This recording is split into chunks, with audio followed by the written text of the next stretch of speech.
નમસ્કાર મિત્રો, આજે આપણે ચેપ્ટર 2 ના છેલ્લા બે જે કોયડા છે 2.12 અને 2.3 એના વિશે અભ્યાસ કરશું. બંને કોયડાઓ પરીક્ષા માટે ખૂબ જ મહત્વના છે.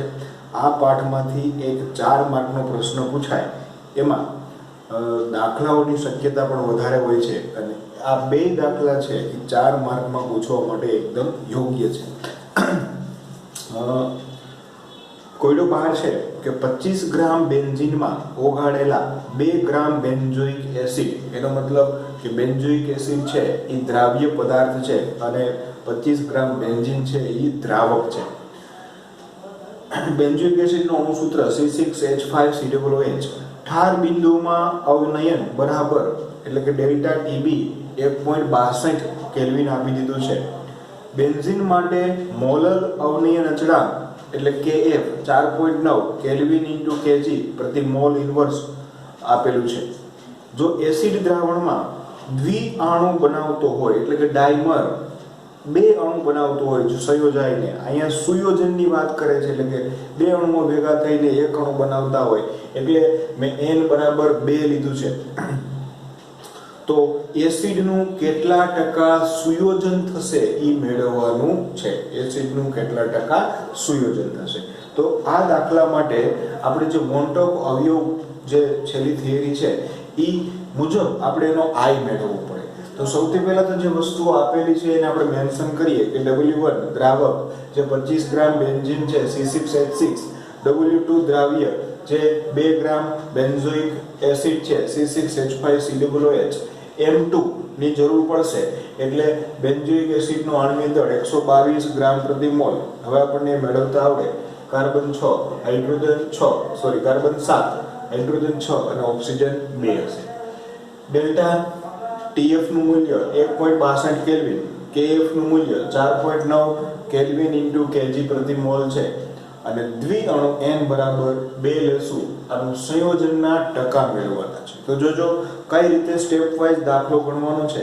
સૌથી પહેલા ડેલ્ટા TF નું સૂત્ર વોન્ટોક અવયવ વાળું. ડેલ્ટા TF બરાબર I into KF into W2 into 1000 divide by N2 into W1.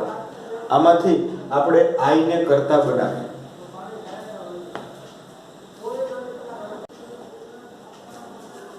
I બરાબર આપણે સૂત્રનો કરતા I ને બનાવ્યો એટલે કે ડેલ્ટા TF, I ને કરતા બને ડેલ્ટા TF. આ બંને પદ એ ગુણાકારમાં આવી જશે M2 W1 અને આ જે પદ છે છેદમાં આવી જશે KF W2 1000. ઉપર આપણે બધી જ વસ્તુઓ લખી છે એની કિંમતો મૂકીએ કે delta TF 1.62, M2 122, W1 25, KF 4.9, W2 2 અને 1000.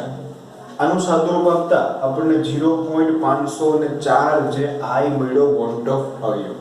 હવે એક સૂત્ર આપણે યાદ રાખવાનું છે. આપણે ટેક્સ્ટ બુકની અંદર આ રીતે સૂત્ર નથી આવ્યું, પણ આ દાખલાને સરળ બનાવવા માટે આ સૂત્ર ઉપયોગી છે કે સુયોજન હોય તો 1 - I ઇન્ટુ n/n-1. જ્યાં n છે ને એ સુયોજન કે વિયોજન પામતા અણુઓની સંખ્યા છે. અહીંયા n બરાબર 2 દ્વિઅણુ છે એટલા માટે. તો યાદ રાખવાનું 1 - I ઇન્ટુ n/n-1. તો I ની કિંમત મૂકી દો, n બરાબર 2 મૂકી દો. 2 - 1 એટલે 1 જ થશે. આની બાદબાકી ગુણ્યા 2 કરો એટલે 0.992 આવે, જે એનો સુયોજન અંશ થયો. આપણને કેટલા ટકા થશે એમ પૂછ્યું તો આને ગુણ્યા 100 કરો એટલે એને ટકામાં મૂલ્ય ફેરવાય. 99.2% સુયોજન થશે. 99.2% જે અણુઓ છે એ બે જોડાય અને એક અણુઓ બનતા જશે. તો આ આપણને સુયોજન અંશ મળ્યો. શું પહેલા મેળવવાનું? I મેળવવાનું. I ઉપરથી આ સૂત્ર અને સૂત્ર ઉપરથી પછી એને ટકામાં રૂપાંતરિત કરવાના. એના પછીનો જે કોયડો છે 2.13 એ પણ ખૂબ મહત્વનો છે કે 1.06 ગ્રામ પ્રતિ ml ઘનતા આપી છે ધરાવતા 0.6 ml એસિટિક એસિડ એટલે કે CH3COOH ને 1 લીટર પાણીમાં ઓગાળવામાં આવે છે અને ઠાર બિંદુ અવનયન, ઠાર બિંદુમાં થતો ઘટાડો 0.0205 અંશ સેલ્સિયસ. આને જ તમે ડિફરન્સ છે ને બાદબાકી, તો એ બંનેમાં સેમ આવશે એટલે એને તમે કેલ્વિન પણ કહી શકો. અવલોકિત કરવામાં આવ્યું છે અને વોન્ટોફ અવયવ I મેળવો અને એસિડનો વિયોજન અચળાંક કે A મેળવો. તો અહીંયા આપણે I મેળવી લીધો, બધી જ વસ્તુઓ હતી, પણ અહીંયા આપણી પાસે બધી જ વસ્તુઓ નથી. ઘનતા આપી છે, એના પછી એનું દ્રાવણનું કદ આપ્યું છે, દ્રાવકનું કદ આપ્યું છે. તો એના ઉપરથી આપણે વોન્ટોફ અવયવ મેળવવા માટે પહેલા મોલાલિટી મેળવવી પડશે. શું મેળવવું પડશે? મોલાલિટી. તો મોલાલિટી માટે મોલ જોઈએ અને દ્રાવકનું દળ જોઈએ. તો દ્રાવકનું દળ તો આપણને 1 kg આપી દીધું. મોલ મેળવવા માટે જો શું આપેલું છે કે ડેલ્ટા TF 0.0205 અંશ સેલ્સિયસ અને કેલ્વિન બંને તફાવતની અંદર સમાન થશે બાદબાકી કરતા. એસિટિક એસિડની ઘનતા 1.06 ગ્રામ પ્રતિ ml આપેલી છે અને એસિટિક એસિડનું કદ છે ને 0.6 ml આપેલું છે. કોષ્ટક ઉપરથી પાણીનો આપણે KF લઈ શકીએ 1.86 કેલ્વિન ઇન્ટુ kg પ્રતિ મોલ ઇન્વર્સ. એસિટિક એસિડ છે ને એના માટે વિયોજનની સંખ્યા 2 થશે, કારણ કે CH3COO- અને H+ બે અણુઓની અંદર એનું વિયોજન થાય છે, એટલે એના માટે m બરાબર 2 લઈ શકીએ. હવે ઘનતા ઉપર જવાનું છે કે ઘનતા બરાબર દળના છેદમાં કદ. તો આપણે જોઈએ છીએ એનું દળ, બરાબર. તો દળ બરાબર ઘનતા ગુણ્યા કદ. તો ઘનતા 1.06 અને કદ આપણને આપ્યું હતું 0.6, એટલે આ આપણને મળી ગયું એસિટિક એસિડનું દળ 0.636 ગ્રામ. મોલ મેળવવા છે તો મોલ બરાબર વજનના છેદમાં મોલર દળ. તો એસિટિક એસિડના મોલ એટલે વજનના છેદમાં મોલર દળ. વજન અહીંયા મેળવી લીધું હતું 0.636 અને એનું મોલર દળ છે એ 60 થશે એસિટિક એસિડનું. એની બાદબાકી કરતા જોવા મળશે 0.0106 મોલ. બરાબર. જો આપણે મોલાલિટી માટે મોલ જોતા હતા તો મોલ સુધી પહોંચી ગયા. આપણે શું કર્યું? કોનો ઉપયોગ કર્યો? ઘનતા ઉપરથી દળ મેળવી લીધું અને છેદમાં મોલર દળ. મોલ મળી ગયા. હવે મોલ ઉપરથી મોલાલિટી. તો મોલાલિટી એટલે શું? તો ટૂંકમાં આપણે એનું સૂત્ર હતું કે દ્રાવ્યના મોલના છેદમાં દ્રાવકનું દળ kgમાં. તો અહીંયા પાણી તો આપણને 1 kg ની વાત કરી છે, એટલે મોલાલિટી બરાબર મોલના છેદમાં દ્રાવકનું દળ. અહીંયા આવશે દળ.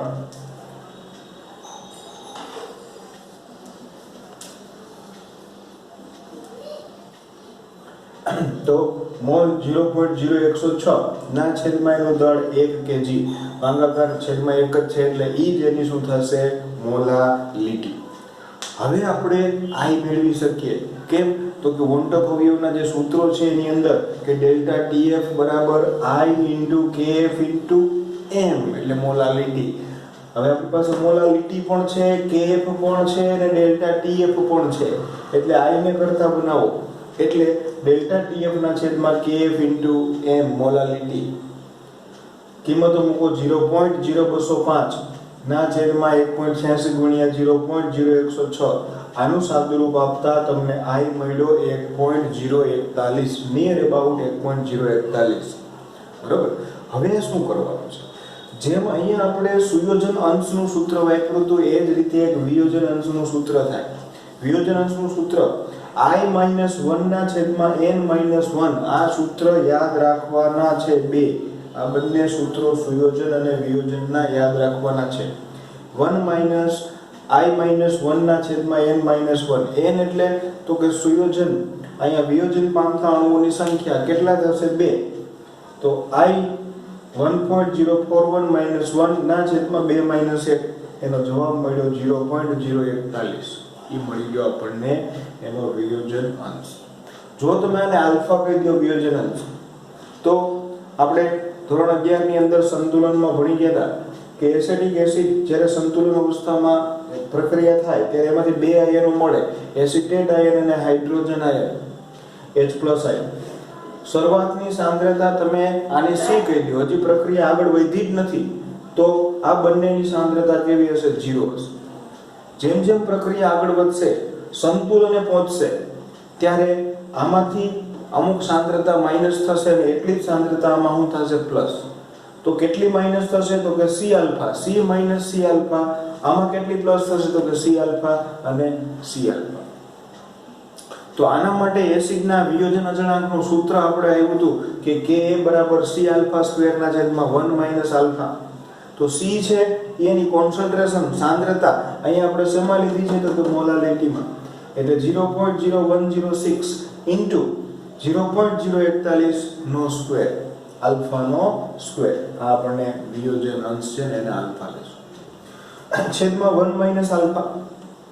આટલાનો સાદુરૂપ આપતા જવાબ મળે છે 1.86 ગુણ્યા 10⁻⁻5. આ તમારો થઈ ગયો વિયોજન અચળાંક.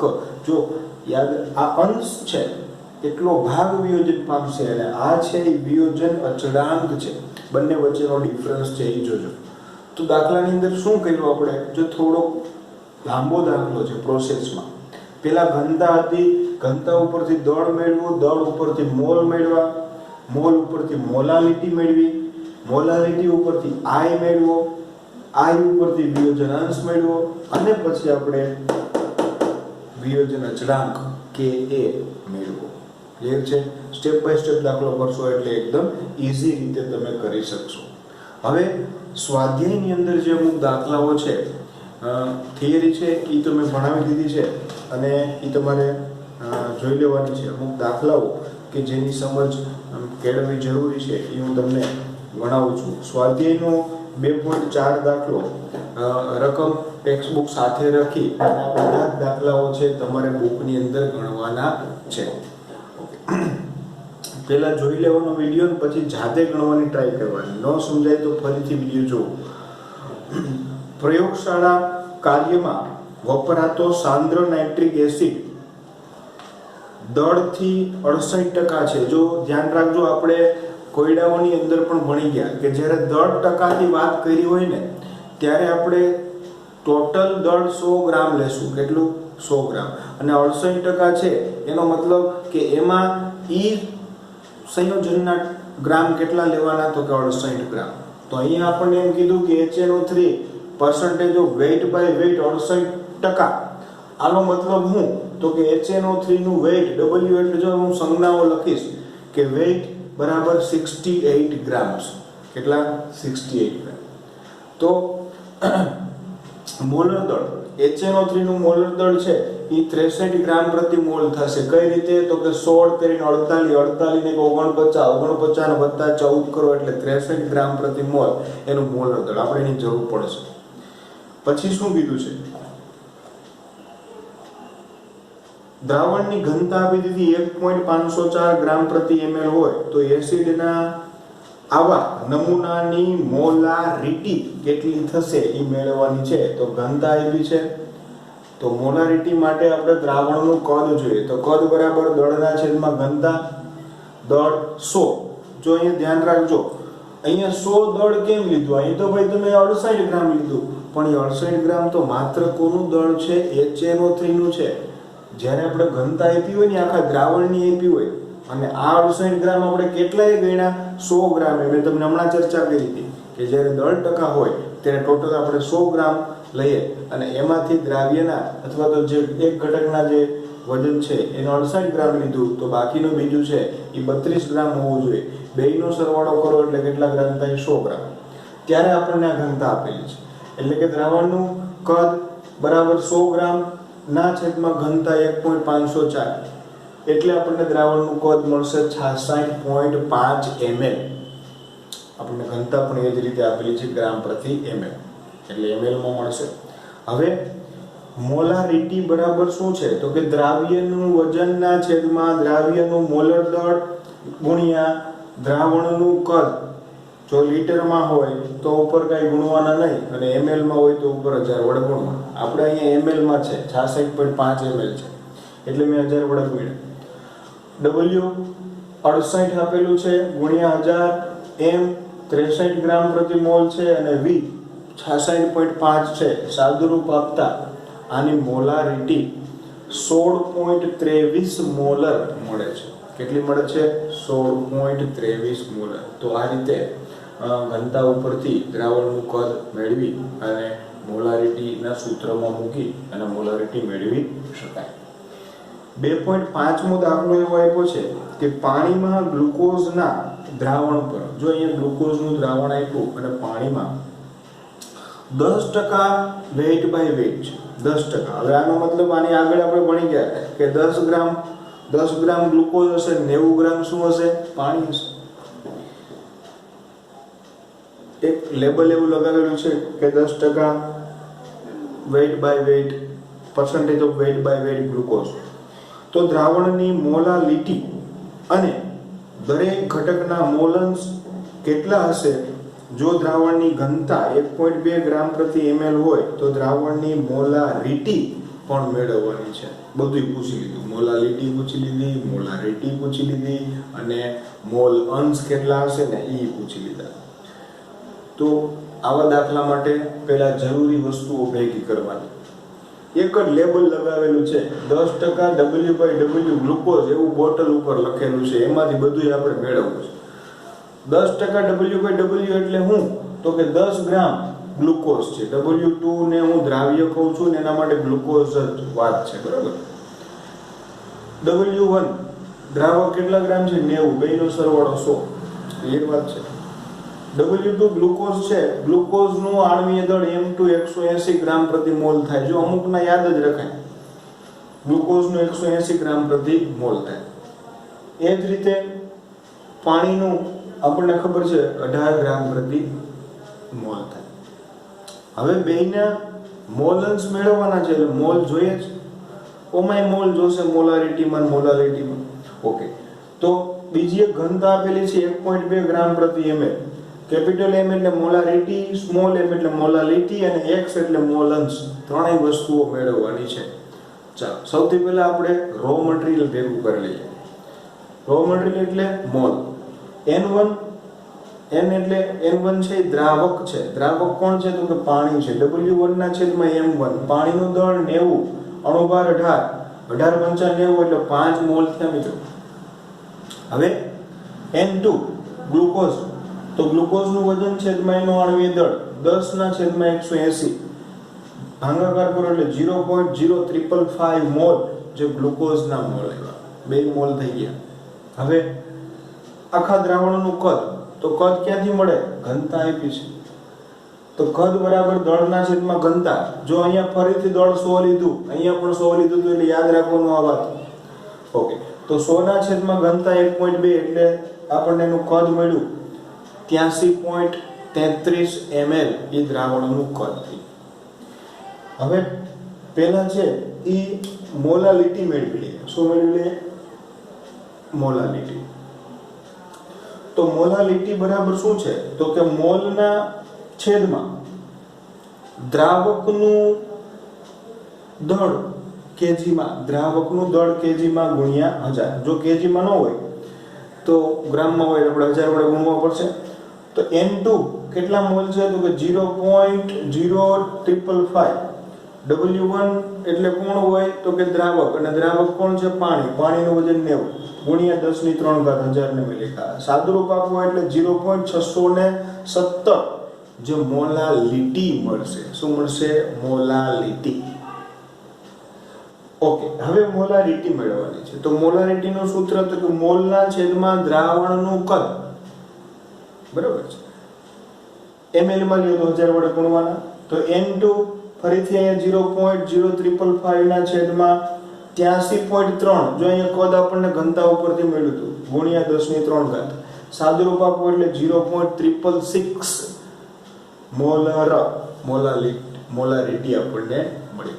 તો આ રીતે બે વસ્તુ મળી ગઈ, મોલાલિટી મળી ગઈ, મોલારિટી મળી ગઈ. હવે વાત કરવાની છે મોલ અંશની. તો આપણને આવડે ઘટકના મોલના છેદમાં કુલ મોલ. મોલ અંશ x1 એટલે જે x1 ની આપણે વાત કરી હતી, તો પાણીના મોલ અંશ. તો પાણીના મોલ N1 ના છેદમાં N1 + N2, 5 ના છેદમાં 5 + 0.0355 એટલે જવાબ આવશે 0.99. x2 ના મેળવો હોય તો 1 - 0.99 એટલા થશે 0.01. તો આ આપણને મળી ગયા એના મોલ અંશ.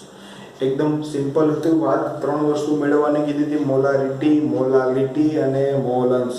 ખાલી લેબલ જ આપ્યું હતું 10% વેઇટ બાય વેઇટ ગ્લુકોઝ, એના ઉપરથી આ બધું મેળવી લીધું આપણે. ઓકે, હવે 2.6 દાખલો છે જેની અંદર એવું કીધું છે કે Na2CO3 અને NaHCO3 સોડિયમ કાર્બોનેટ અને સોડિયમ બાયકાર્બોનેટ બંને પદાર્થોનો સમમોલર જથ્થો એટલે કે મોલ કેવા છે, સરખા છે એના ધરાવતા 1 ગ્રામ મિશ્રણ, બેયનું મિશ્રણ થઈ ટોટલ કેટલા ગ્રામ છે તો કે 1 ગ્રામ છે. સંપૂર્ણપણે પ્રક્રિયા કરવા માટે 0.1 મોલર HCl ના કેટલા ml ની જરૂર પડે?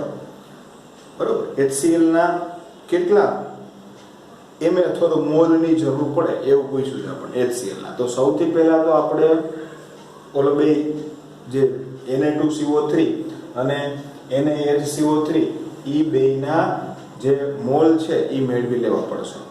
તો અહીંયા પણ રકમમાં થોડીક જ વસ્તુ આપી છે કે ભાઈ પેલા બેયના મોલની ગણતરી કરતા ધારો કે Na2CO3 નું વજન હું x ગ્રામ લઈ લઉં, બેયનો સરવાળો કેટલા ગ્રામ હતો? 1 ગ્રામ હતો, સમમોલર હતા અને બેયનું મિશ્રણ 1 ગ્રામ હતું. એટલે NaHCO3 નું વજન તો કે 1 માંથી હું બાદ કરવું પડે? ઉપરનાનું વજન એટલે x ગ્રામ બાદ કરો, 1 - x ઈ કોનું થઈ ગયું? સોડિયમ હાઇડ્રોજન કાર્બોનેટનું વજન થશે.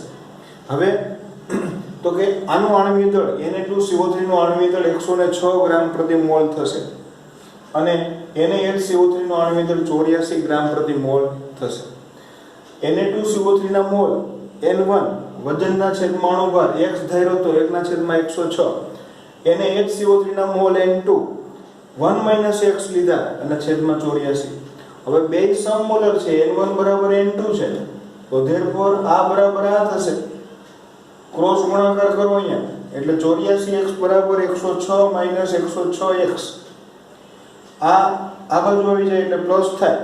84 + 106 એટલે 190x બરાબર 106. 190 ભાગાકારમાં જાય તો x બરાબર મળશે 0.558 ગ્રામ. x ટોટલ 1 ગ્રામ હતો તો બીજાનું આપણે આમાંથી બાદ કરી શકીએ એટલે બીજાનું જે વજન છે એ મળી જાય. હવે આ જ કિંમત આપણે ક્યાં મૂકી દઈએ? N1 અને N2 માં. x ની જગ્યાએ 0.558/106. તો N1 ના મોલ છે 0.00526 મોલ થયા. જ્યારે N2 ના મોલ તો કે 1 - 0.558/84. તો ઈ પણ આટલા જ થયા. સમમોલર છે એટલે બેયની મોલ પણ કેવા થશે? સરખા થશે. હવે આપણને વાત ખબર પડી ગઈ મોલ HCl નો સંબંધ શું છે ને ઈ જ જોવાનો છે કે જ્યારે HCl સાથે પ્રક્રિયા કરે Na2CO3 ત્યારે 2 મોલ HCl જોઈએ એના રાસાયણિક સમીકરણ ઉપરથી ખબર પડે. 1 મોલ Na2CO3 સાથે 2 મોલ HCl પ્રક્રિયા કરે ત્યારે આ નિપજ છે એ મળે છે. હવે તો આના મોલ કેટલા છે આપણી પાસે? તો કે 0.00526 મોલ હોય ત્યારે HCl ના કેટલા મોલ જોઈએ? ત્રિરાશિ 2 * 0.00526 બરાબર 0.01052 મોલ એ HCl જોઈએ. ક્લિયર વાત છે? એટલા મોલ HCl ની જરૂર પડે. બીજું આપણને આ કીધું છે.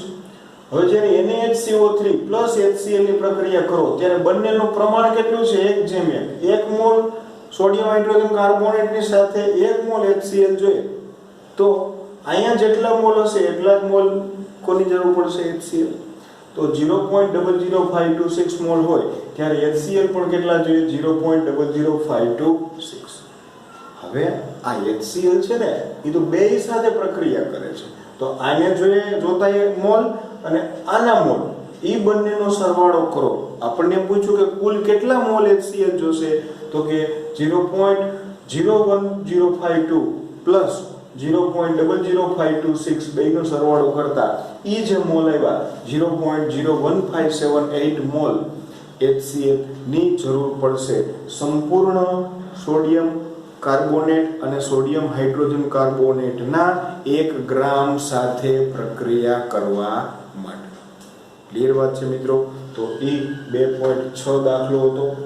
હવે દાખલા નંબર 2.7 એની અંદર તમને 2 વેઇટ બાય વેઇટ આપેલા છે. 2 દ્રાવણો બેયને ભેગા કરવામાં આવે અને પછી જે દ્રાવણ બને ને એના દર ટકા કેટલા થાય એવું પૂછ્યું છે. જો દળથી 25% દ્રાવણના 300 ગ્રામ. પેલું દ્રાવણ આપ્યું છે ને એ 25% છે, એના 300 ગ્રામ લીધા. અને 40% દ્રાવણના દળથી 400 ગ્રામ. 40% દ્રાવણના દળથી 400 ગ્રામ. બેયને મિશ્ર કરીને દ્રાવણ બનાવવામાં આવ્યું અને પરિણમતા દ્રાવણના દળથી ટકાવારી ગણો. તો આપણે શું કરવું પડશે? બેયમાંથી આ પહેલામાં દ્રાવ્ય કેટલું છે એ મેળવવું પડશે, બીજામાં દ્રાવ્ય કેટલું છે એ મેળવવું પડશે, બેયનો સરવાળો કરવો પડશે અને ટોટલ વજન જે છે એનો સરવાળો કરવો પડશે. તો સૌથી પહેલા હું કહું કે 25% વેઇટ બાય વેઇટ દ્રાવણના 300 ગ્રામ એટલે શું? આપણે તો 100 ગ્રામે લેતા હતા. 25% એનો મતલબ એમ આપણે કાઢતા હતા અત્યાર સુધી કે 100 એ 25 ગ્રામ, એટલે કે 100 ગ્રામ દ્રાવણમાં કેટલા ગ્રામ? 25 ગ્રામ. તો 300 એટલે કેટલા? તો 25 ગુણ્યા 300 છેદમાં 100 એટલે 75 ગ્રામ દ્રાવ્ય થાય. કેટલા ગ્રામ? 75 ગ્રામ. આવી જ રીતે 40% વાળા માટે જોઈ લે કે 40% વેઇટ બાય વેઇટ દ્રાવણના 400 ગ્રામ એટલે શું? તો કે 100 એ 40 ગ્રામ. તો 400 ગ્રામ એ કેટલા? 40 ગુણ્યા 400 છેદમાં 100 એટલે 160 ગ્રામ. એ W2 થયું. હવે બેયનો સરવાળો કરો. W1 વત્તા W2 એટલે કે 75 વત્તા 160 એટલે 235 ગ્રામ થયું. ટોટલ દળ કેટલું થાય? તો કે દ્રાવણનું કુલ વજન પહેલા માટે 300 ને બીજું 400 એટલે ટોટલ કેટલું થયું? 700. હવે આ 235 ગ્રામ અને આ 700 ગ્રામ મેં દળ ટકા છે ને એ આપણને માંગ્યા છે. તો આખા દ્રાવણના દળ ટકા 235 ના છેદમાં 700 એટલે દ્રાવ્યનું દળ છેદમાં કુલ દળ ગુણ્યા 100 33.5% જે ઈ દ્રાવણના દળ ટકા થશે. અને આ છે દ્રાવ્ય માટે, બરાબર. દ્રાવક માટે મેળવવા હોય તો આમાંથી બાદ કરી નાખો 100 માંથી, એટલે એ લગભગ 66.5 એના દળ ટકા છે એ આ. પણ મોટે ભાગે દ્રાવણનું પૂછ્યું એટલે આપણે આ જ રીતે ઉપર દ્રાવ્યને લઈએ છીએ. તો આ 2.7 સુધીના દાખલા, પછીના દાખલાઓ આપણે નેક્સ્ટ લેક્ચરની અંદર જોશું.